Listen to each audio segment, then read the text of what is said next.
Welcome back. We're continuing to follow the Crozier Fire as it burns in Dorado County. Our live Copter 3 pilot, Dan Oppenheim, joining us now. Dan, good morning. Describe more about what you're seeing up right now from live Copter 3.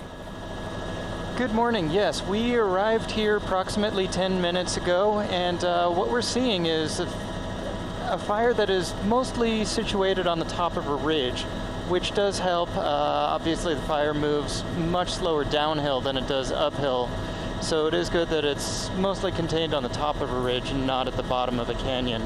We do have several assets staged on the top of the ridge. We do have some dozers as well as other vehicles. However, access is not easy for this one. It's not exactly close to a main road, and so these vehicles and other vehicles that are being used to fight this fire do have to travel quite a ways on rugged terrain in order to get water and resources over to the fire. Yeah, we've definitely been hearing that too from Melanie Wingo. Have you been able to see the homes in that area, where some of those homes actually are compared to where this fire is burning? It doesn't seem as though the homes are incredibly close to the fire. It's that access is difficult and could be cut off. So the closest structure that we have seen is, I believe it's a microwave antenna that is on the ridge. Looks to be within about a mile of the fire. Okay, gotcha. So no homes necessarily close, but just getting to those folks if this fire continues to burn would be a problem. Kind of put this into perspective for people who are watching this morning. I mean, we're hearing, I think, 67 miles burning right now.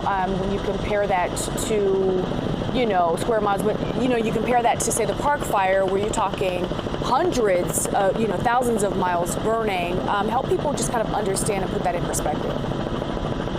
Well, for perspective, this fire, you can clearly see the plume of smoke from Sacramento. As soon as we took off from the airport, we could clearly see it once we were a few hundred feet up. And this fire is, I believe last I heard, approximately 100 acres.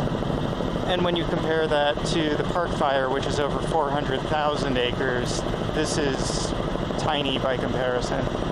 Yeah, and then we are seeing those live flames right there as well. Are you seeing any firefighting efforts at this point also from the sky? Like, have you seen anything yet from CAL FIRE? No, we have not seen aerial assets on this, and we can probably expect that later, but at this time, we are the only aircraft out here.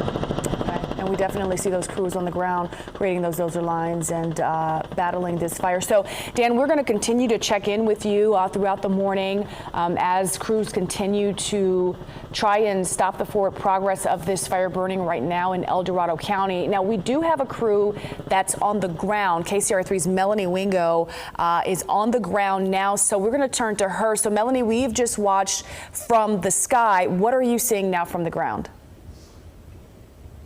Well, Brandy, for reference, we are on High Grade Street, which is just overlooking that airport, the very small airport, the Mosquito Airport that we were reporting from about an hour ago. And we just got back to this location. You can see the massive smoke plume behind me. But up Rock Creek Road is where we took a little detour, a little field trip, because we wanted to see if we could get closer in. And I think to the point that Dan Oppenheim was making, this is burning on a higher ridge area. And that Rock Creek Road winds heavily through a drainage area that is heavily forested. It is down to one lane at times.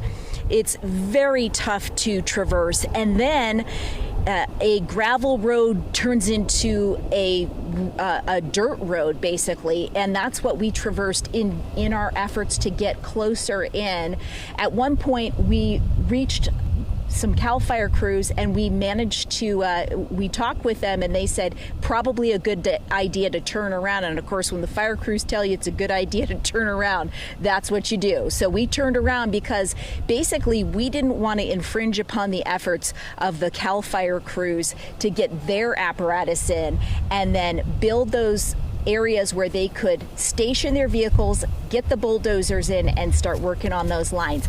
I'm not sure if you can see from our shot, but I'm seeing some flames in the distance in the heavily wooded area where you're seeing that big smoke column come up.